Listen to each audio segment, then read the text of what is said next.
Oke baik, kami dari kelompok 2 di sini akan menyampaikan mengenai analisis pengukuran asupan menggunakan Visual Comstock di mana gold standarnya kami menggunakan Weighted Food Record. Dari kelompok 2 sendiri kami ada saya sendiri yaitu Satyharini dengan NIM akhir 124, kemudian ada Rifka Silmi dengan NIM akhir 051, dan yang kedua yang terakhir ada Kiara dengan NIM akhir 072. Kemudian untuk latar belakang ya, jadi, Comstock itu merupakan, salah satu cara ya yang dapat digunakan untuk mengukur, asupan menu tapi menggunakan sisa makanan. Nah, biasanya Comstock ini sering, digunakan di rumah sakit ataupun, penyelenggaraan makanan dalam skala besar, seperti itu. Nah, kemudian kenapa kok gold standardnya pakai weighted food record atau food weighing, itu karena, food weighing itu akurat ya, jadi cukup akurat dan, sering digunakan untuk perbandingan atau validitas dengan instrumen pengukuran lain, seperti itu. Selanjutnya, untuk metode pelaksanaan praktikum ini dilaksanakan pada tanggal 18 November 2025 lalu. Lalu untuk alat dan bahan yang diperlukan yaitu terdiri dari makanan dan minum yang akan diukur, timbangan digital, skala visual Comstock 46 dan juga 7, lalu alat tulis, alat makan, timbangan digital, dan juga foto porsi untuk awal makanan. Dan untuk cara kerjanya ini, setiap makanan dan minuman ini akan difoto terlebih dahulu sebagai porsi awal, lalu ditimbang juga sebagai penggunaan metode WFR. Lalu dari kedua hasil penimbangan ini di awal dan juga di akhir nantinya dari taksiran juga timbangan akan dibandingkan. Oke, kemudian untuk praktikum ini kami menggunakan Visual Comstock skala 4, 6, dan 7. Jadi ada 3 skala. Kemudian juga untuk food weighing-nya atau penimbangan, makanannya itu, hanya menimbang makanan sebelum dikonsumsi dan setelah dikonsumsi. Setelah itu jika ada sisa maka tinggal dikurangi saja ya. Jadi, berat sebelum dan sesudah, kemudian juga mempertimbangkan berapa sisanya, seperti itu. Nah, untuk makanan yang kami timbang sendiri itu merupakan makanan yang matang, sehingga berat mentahnya tidak kami, ini ya, tidak kami masukkan di sini karena memang yang, kami timbang dan amati itu adalah makanan matang, seperti itu. Oke, selanjutnya ada keakuratan antar pengukur dan antar skala, dan itu penting. Jadi apabila antar pengukur dan antar skala itu angkanya serupa, maka datanya itu dinilai konsisten. Selain itu juga dibandingkan dengan WFA untuk menilai akurasi dari visual Comstock ini. Selanjutnya untuk persentase pemenuhan kebutuhan gizi pasien ini, caranya bisa dengan menghitung kandungan gizi makanan pada berat awalnya. Lalu kita cari berat konsumsinya sehingga bisa diketahui gizi yang dikonsumsi dan bisa diketahui persen pemenuhan dari asupan gizi yang dikonsumsi dibandingkan dengan kebutuhan gizi pasien. Selanjutnya untuk standar kebutuhan pasien ini telah dihitung menggunakan beberapa rumus, lalu didapat untuk hasil akhirnya kebutuhan dari nona S ini sebesar 2193 kilokalori per hari. Lalu dimasukkan ke dalam persentase standar kebutuhan zat gizi harian yang didapat untuk karbohidratnya itu 301,5 gram, lalu untuk proteinnya 109,6 gram, dan juga untuk lemaknya 60,9 gram. Oke, selanjutnya untuk di sini ada, eee, perbandingan pengukuran asupan makronutrien, energi, protein, lemak, dan karbo dibanding dengan Baking Food Record dan bagaimana, keakuratan 3 pengukur, seperti itu ya. Nah, dari, secara keseluruhan ya, secara keseluruhan itu sebenarnya baik energi, protein, lemak, ataupun karbo dibandingkan Baking Food Record itu bisa dikata sudah cukup memenuhi. Jadi tafsirannya itu sudah cukup memenuhi kebutuhan dari pasien atau responden, seperti itu. Namun, di sini kalau dibandingkan WFR itu masih underestimated, seperti itu. Jadi sebagai contoh di sini energinya kan 1.201 WFR-nya. Nah, namun untuk di skala visual 4, 6, 7 pada pengukur 1 di sini 1085, 1075, 1075. Artinya berarti masih di bawah, WFR, seperti itu. Nah, kemudian untuk yang konsisten di sini terlihat dari pengukur 2 dan yang pengukur 3 itu dia overestimate di Comstock skala 7, seperti itu.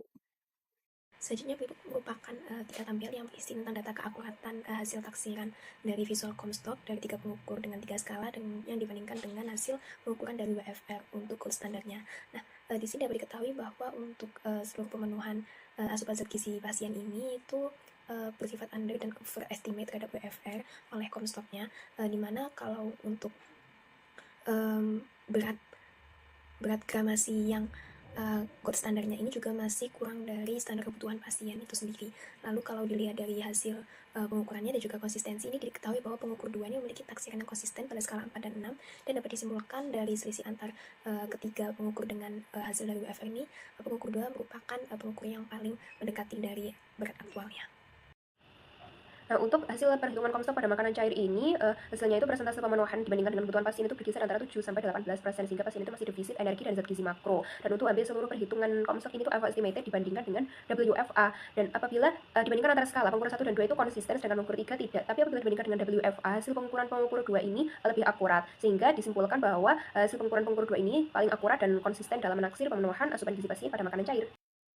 Oke, kemudian untuk di sini ada hasil akurasi visual Comstock dibanding penimbangan makanan. Jadi, secara keseluruhan memang, skala 4, 6, dan 7 itu punya tingkat keakuratan penilaian yang berbeda-beda, jadi tidak bisa dipukul rata ya. Karena juga, skalanya itu juga berbeda. Kemudian untuk beberapa jenis makanan seperti nasi putih, ayam goreng, dan telur dadar khususnya di, lauk yang padat ya, makanan padat itu memang mendekati 100%. Kemudian akurasinya mendekati 100%. Kemudian untuk capcay, tofu telur, dan tahu bakso itu dia lebih ke overestimate. Kemudian sedangkan untuk makanan bertekstur campuran ataupun lunak ya dan makanan, makanan cair itu memang sulit diestimasi seperti itu menggunakan Comstock. Jadi akan lebih akurat jika makanan lunak dan cair itu lebih tepat dan akurat jika diestimasi menggunakan, Baking Food Record seperti itu. Selanjutnya kami juga mengukur tingkat akurasi visual Comstock antar penggur dan juga antar skala, di mana semakin mendekati persentase sempurna yaitu 100%, maka semakin akurat hasil taksiran tersebut. Lalu untuk di antar pengukur dan juga antar skala ini, ketiganya ini memiliki hasil yang cenderung overestimate. Kalau misalnya di antar pengukur ini dapat diketahui bahwa pengukur 2 memiliki tingkat akurasi yang paling tinggi, sedangkan yang paling rendah tingkat akurasinya di pengukur 3. Sedangkan kalau di antar skala, ini skala 7 memiliki tingkat akurasi yang paling tinggi, sedangkan tingkat akurasi yang paling rendah ini di skala 4. Hal ini dapat dikarenakan pada skala 7 ini memiliki skala presentasi yang lebih baik, jadi dia lebih fleksibel. Strategi untuk meningkatkan akurasi dari visual Comstock pada kondisi under dan overestimated yang pertama dengan melakukan standarisasi alat bantu visual pada sasaran yang dituju, lalu menyelenggarakan pelatihan intensif bagi pengukur atau enumerator dan mendokumentasikan makanan dan sisa makanan, lalu menetapkan protokol pengukuran yang jelas dan terstandar. Selanjutnya untuk kelebihan dan juga kekurangan dari visual Comstock dengan 24 foot recall dan juga visual Comstock dengan mid foot record. Ini untuk kelebihannya ini kurang lebih kalau visual Comstock dia lebih objektif dan juga minimalisir resiko bias ingatan jika dibandingkan dengan 24 foot recall. Lalu jika dibandingkan dengan mid foot record ini dia penggunanya lebih mudah karena tidak membebani responden dan juga tidak mengganggu kebiasaan makan responden karena penggunaan metodenya ini setelah responden mengonsumsi makanan dan minuman. Sedangkan untuk kekurangannya ini kurang lebih sama, yaitu kalau visual Comstock ini ada bias pengamatan dari keterampilan enumerator dalam mengestimasi berat sisa makanan dan juga sulit untuk mengukur makanan yang bersifat campuran dan kompleks.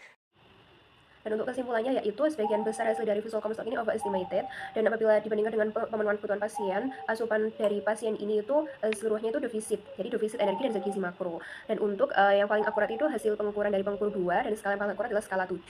Dan untuk sarannya itu bisa melakukan pelatihan intensif, lalu menggunakan skala 7 sebagai prioritas dan tetap menggunakan food weighing apabila memungkinkan untuk dilakukan. Berikut adalah dokumentasi dari pelaksanaan visual Comstock yang kami lakukan, dan sekian presentasi yang bisa kami sampaikan. Terima kasih banyak atas perhatiannya. Kurang lebihnya mohon maaf. Wassalamualaikum warahmatullahi wabarakatuh.